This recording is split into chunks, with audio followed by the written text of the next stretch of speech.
We're learning more about the 8 victims of that deadly B-52 crash in California that happened on Monday, including one man who had a connection to our area. One of the 8 on board, a Department of Defense engineer, Jeromy Smith, is from Gresham. John Adams is joining us now after speaking with his wife, Lauren, earlier today. John. Yeah, that's right, Tim. Lauren Smith telling me her husband, Jeromy, was a great spouse and father and would do anything for anyone. After a decade of service, his life was tragically cut short just 2 days ago. He passed away doing what he loved. It's been a heart-wrenching 48 hours for Lauren Smith. Her husband and Gresham native Jeromy Smith died on Monday when the military B-52 aircraft he was on crashed near Edwards Air Force Base in California. The couple had just welcomed their second child a few months ago. He had actually just gone back to work after he was on paternity leave.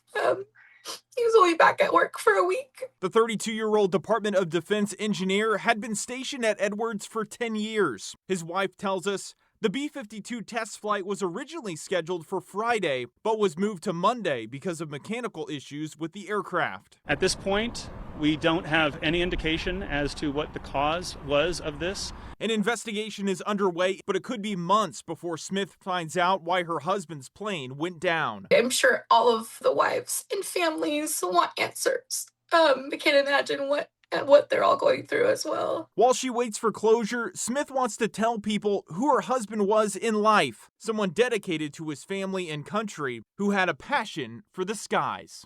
I'm hoping we find out soon what happened, but nothing will ever replace him in our lives.